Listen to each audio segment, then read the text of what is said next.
প্রিয় দর্শক, আসসালামু আলাইকুম। আপনারা সবাই কেমন আছেন? আশা করছি আপনারা সবাই ভালো আছেন। আজকে আপনাদের সামনে আরও একটি নতুন ভিডিও নিয়ে হাজির হয়েছি। অবশ্যই আপনারা এই ভিডিওটি শেষ পর্যন্ত দেখবেন। বন্ধুরা, আপনারা দেখতে পাচ্ছেন এই যে আমরা একটি সুন্দর একটি গাছ টবের মধ্যে রোপণ করেছি। দেখেন, অনেক সুন্দর একটি টবটি কিন্তু আমরা নিজেরা তৈরি করেছি। দেখতে পাচ্ছেন এই টবটি রং করেছি নিজেরাই,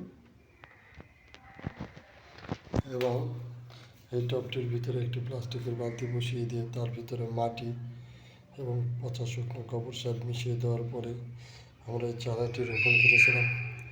দেখেন, সেই চারাটিতে কিন্তু অনেক ডাল এসেছে নতুন। এবং এই দেখেন, এই গাছটির সবচেয়ে বড় সৌন্দর্য এই ডালগুলো চারিদিকে ছড়িয়ে থাকে, এবং এর সৌন্দর্য কিন্তু অনেক।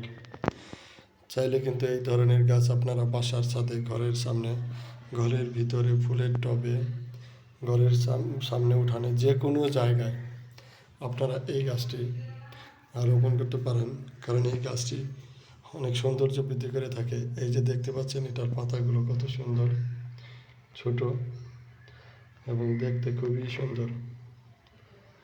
প্রত্যেকটা ডাল দেখতে পাচ্ছেন আপনারা।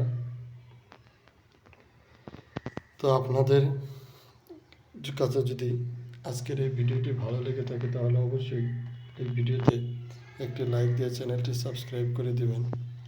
আর এই গাছটির নাম যদি আপনারা এলাকায় এই গাছটিকে কী নামে ডাকা হয়, বা আপনারা এই গাছটিকে কী নামে ডাকেন, অবশ্যই আমাদেরকে কমেন্টস করে জানাবেন। সবাই ভালো থাকবেন, সুস্থ থাকবেন। আবারও দেখা হবে নতুন কোনো ভিডিও নিয়ে। সবাইকে ধন্যবাদ। আসসালামু আলাইকুম।